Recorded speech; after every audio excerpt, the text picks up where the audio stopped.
આ ગાય છે જેને પ્રોબ્લેમ હતો. શું પ્રોબ્લેમ હતો તો કે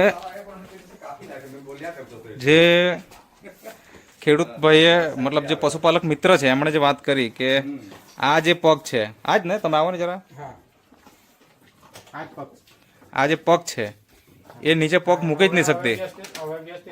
હા હા બરાબર. હા બરાબર. બાકી પહેલા આવી રીતના અચ્છા ઓકે.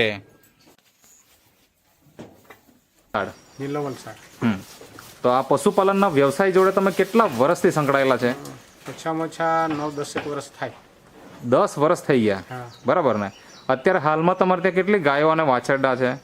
હાલમાં મારી પાસે 7 ગાય છે. હા, અને નાના બચ્ચાઓ કેટલા છે? અને 6 વાછરડી છે. 6 વાછરડી છે? હા, અને 2 વાછરડા. ઓહો, એટલે આમ જોવા જાય તો ટોટલ કેટલા થઈ ગયા? 15 થાય. 15 થઈ ગયા. ઓકે. તો આજે પશુપાલનમાં બહુ બધા લોકોને નાની મોટી કંઈક ને કંઈક સમસ્યા આવતી હોય, તો તમારે ઘરે શું સમસ્યા આવી, કઈ ગાયને આવી અને એને શું પ્રોબ્લેમ હતો, થોડીક વાત કરો. આમ જોવા જાવ તો આ 9-10 વર્ષમાં બહુ બધી સમસ્યા આવી. અચ્છા. બહુ બધી એટલે બહુ બધી સમસ્યા આવી ને કમસે કમ મારી 4-5 ગાય જતી પણ રહેલી. ઓહો. સારી ગાય જતી પણ રહેલી. ડૉક્ટરનું ટ્રીટમેન્ટ આપવા છતાંય નહીં બચેલી. ઓકે. ને મારે જે સામે ગાય છે હા આજે હા એને એટલી બીમાર પડેલી કે દૂધમાં એકદમ 0 પર આવી ગયેલી. અચ્છા. અને પછી હું રાત્રે અમે તો સુઈ ગયા, પછી સવારે ઉઠા તો એક પગ અહીંયા નીચે માંડે જ નહીં, એમ નીચે અડાડે જ નહીં, એમ હું ખાલી પગના આમ ઝટકા માર્યા કરે અને પછી ઊભા થવામાં બી તકલીફ થતી હતી. ઓકે. આવું કેટલાક સમયથી હતું? કમસે કમ મહિનો થઈ ગયેલો. હા, મહિનો થઈ ગયેલો. તો આપણે એક પશુપાલક તરીકે આપણા કહેવાય ને કે ગાયને તો આપણે માતા તરીકે આપણે ગણતા હોઈએ અને આપણે સેવા કરવામાં કોઈ કમી નથી રાખતા. બરોબર. તો તમે કોઈ સારવાર તો કરાવી જશે ને? ડોક્ટરને બોલાવેલા ને, સારવાર કરાવી. હા, તો શું કરી ટ્રીટમેન્ટ એમાં? ઇન્જેક્શન આપ્યા, ગોળી આપી, પણ એમાં રાહત મળ્યો નહીં. પછી ડોક્ટરે કીધું કે એને કાચામાં કાઢો. અચ્છા. પાકામાંથી કાચામાં કાઢો એમ કે તમે કાચામાં કાઢી બહાર. ઓકે. એટલે અહીંયા જે નીચે છે તો આપણે પાકવું છે, બરાબર ને? પાકું છે. હા, એટલે એના કારણે કદાચ પ્રોબ્લેમ થાય એમ કરીને થાય. મતલબ જમીન ઉપર કાચી જગ્યામાં તમને લાવવા માટે કીધું. હા, પછી કાચી જગ્યામાં કાઢે તોય કોઈ મેળ નહીં પડ્યો. બરાબર. એટલે એક પગ એનો ઉપર જ રહેતો. હા, એક પગ આમ ઉપર ઉચકેલ જ રાખે, આમ બરાબર. આ રીતે ઉચકેલો રાખે ને આમ ઝટકા મારતી, આમ ઝટકા મારતી. બરાબર.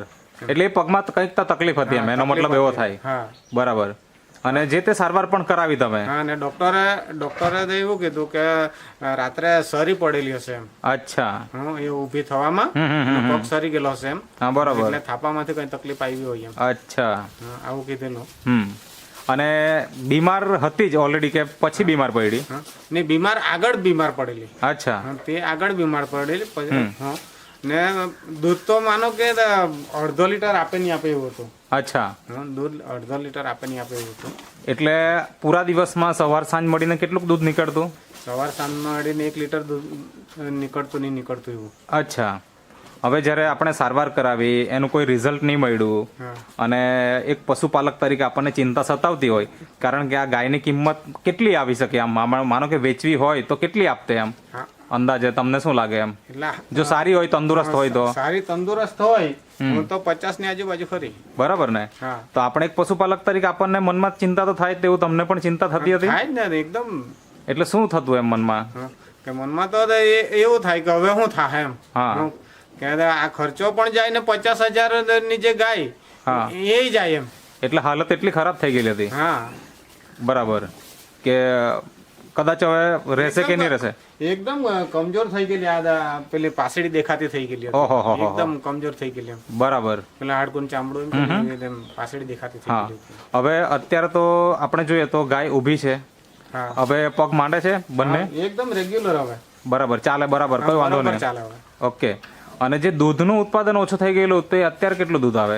અત્યારે સવારમાં 5-5.5 લીટર જેવો આપે અને સાંજે માનો 4.5 જેવો. એટલે ટોટલ 10 લીટર. હા, 10 ની આજુબાજુ. 10 લીટરના આસપાસ દૂધ અત્યારે આવે છે આખો દિવસ. બરાબર ને? તો આટલું સારું રિઝલ્ટ કે જ્યાં આગળ એક સારવાર કર્યા પછી પણ જે રિઝલ્ટ નહીં મળેલું અને આજે આટલું સારું રિઝલ્ટ છે અને ગાય એકદમ મતલબ તંદુરસ્ત છે, તંદુરસ્ત. પાંસળીઓ દેખાતી નથી, પહેલા જે તમે કીધું દેખાય એવું દેખાતી નથી, તો એનું કારણ શું? એનું કારણમાં મને અમારા ગામમાં જ રહેતા ભીખુભાઈ, હા, એમની જોડે અમે મુલાકાત થઈ. અચ્છા. મુલાકાત થઈ એટલે એમણે મને કીધું કે ભાઈ ગાયને કોઈ પ્રોબ્લેમ હોય ને તો આપણી પાસે એક પાવડર છે. કયો પાવડર બતાવો ને? આ આ આ પાવડર. ઓકે. હા, અને આ જે આ ભીખુભાઈ છે, હા, આ ભીખુભાઈ છે. હા, હા, તો આ પાવડર હા.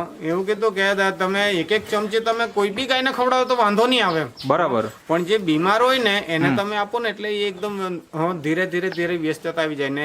એ વસ્તુ એવી છે કે બધી નેચરલ વસ્તુ છે, આ કોઈ તકલીફ આપે એવી નથી એમ. બરાબર છે. એની અંદર એવું કોઈ કેમિકલ નથી કે જે આપણા ગાયને કે ભેંસને નુકસાન કરે. બરાબર ને? એ રીતે અમારી વાત. એમણે સમજાવ્યું તમને, તમે વાત કરી હશે કે ભાઈ મારી ગાયને આવી પ્રોબ્લેમ છે એમ. એટલે પછી મેં કીધું કે મારી ગાયને આ રીતનો પ્રોબ્લેમ છે. ભીખુભાઈ કીધું કે તમે મોંઘી છે વસ્તુ, પણ એક વાર તમે ટ્રાય મારો એટલે તમને ખ્યાલ આવે એમ. અચ્છા. તો હવે મેં 2-5 હજાર રૂપિયા ખર્ચીને બેહેલો માણા. બરાબર. તો આ 1000 રૂપિયા બાજુ થોડું જોવાય પછી. બરાબર. હવે એ તો ગયા જ ને, તો 1000 બરાબર. બીજા જ એમ. બરાબર. એમ કરીને શરૂઆત કરી. એટલે એમ કરીને પછી શરૂઆત કરી. તો કેવી રીતના ખવડાવતા? દાણ હાથે જ આપતા. એટલે કેટલા ટાઈમ? સવાર સાંજ. કેટલી ચમચી? એક ચમચી આપતા પહેલા. ઓકે. પછી અમે એવું કર્યું કે ચાલો ને 2-2 ચમચી આપીએ એમ. બરાબર. એટલે 5-6 દિવસ સુધી અમે એક ચમચી આપી, પછી 2-2 ચમચી આપી, પછી 2-2 ચમચી કન્ટિન્યુઅસ રાખી એમ. હા. એટલે તેમાં જ પછી ઓકે થઈ ગયું. કેટલા દિવસની અંદર રાહત મળી ગઈ? એ 20 દિવસમાં જે પગ નીચે ટેકવાનું ચાલુ કરી નાખેલું. ઓકે. અને સંપૂર્ણ સારું થતા કેટલો સમય લાગે? સારું થતા મહિનો થઈ ગયો, મહિનો ઉપર જેવું. 1 મહિનો થઈ ગયો. બરાબર ને? તો આજે આમ જોવા જઈએ તો આપણે 50,000 રૂપિયાની ગાય પણ બચી ગઈ કહેવાય. 50 ની બચી. એક તો 50,000 નું નુકસાન થવાનું હતું. બરાબર. હવે નવી ગાય લાવી પડતે તો બીજા 50,000 રૂપિયા આપણે નાખવા પડતે. એટલે આમ જોવા જઈએ તો આ 1,000 રૂપિયાનો આવા કેટલા ડબ્બા તમે ખવડાવ્યા? 4 ડબ્બા. 4 ડબ્બા. એટલે આપણે રાઉન્ડ ફિગર આપણે પકડીએ. 4 ડબ્બા એકને જ ખવડાવ્યા એવું નહીં. અચ્છા. હા, હમણાં તો બધાને આપ્યા છે. બધાને આપો છો. ઓકે. તો મતલબ આને તો ઓલમોસ્ટ ચાલો ને 2 ડબ્બા તમે ખવડાવ્યા છે એમ આપણે પકડીએ. બરાબર ને? તો 2,000 રૂપિયાનો કદાચ ખર્ચો તમારો થયો છે. આપણે જો આ પકડીએ તો 2,000 રૂપિયામાં તમારી 50,000 રૂપિયાની ગાય બચી ગઈ અને બીજા 50,000 રૂપિયા તમારે એ બચી ગયા કે તમારે નવી ગાય લાવવી પડતી તો એ પણ બચી ગયા. તો લાખ રૂપિયાનો ફાયદો કરી આપ્યો કહેવાય. અને અત્યારે તમને દરરોજ 10-10 લીટર દૂધ પણ મળી રહ્યું છે.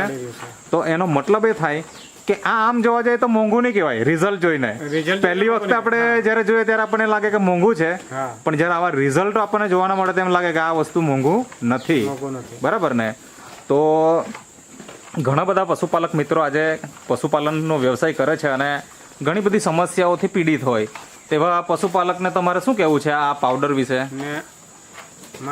મારે તો એ કેવું છે કે દરેક પશુપાલક ભાઈઓ આ 1000 રૂપિયા ખર્ચે ને એના પાછળ તમને ફાયદો જ છે. દૂધમાં બીજાને જેને બીજીને ગાયને ખવડાવ્યું ને એને પણ ઓછામાં ઓછું 1/2 લીટર દૂધ તો આપ્યું છે મને. વધારે થયું છે. ઓકે. તંદુરસ્ત ગાયની પણ વાત છે. એક ટાઈમનું. બરાબર. એક ટાઈમનો 1/2 લીટર દૂધ તો મને વધારે મળ્યું છે. બરાબર. એટલે આ 1000 રૂપિયા તો મારે એમના એમ આવી ગયા. બરાબર. બરાબર. એટલે મને એમાં ફાયદો જ થયો છે. ઓકે.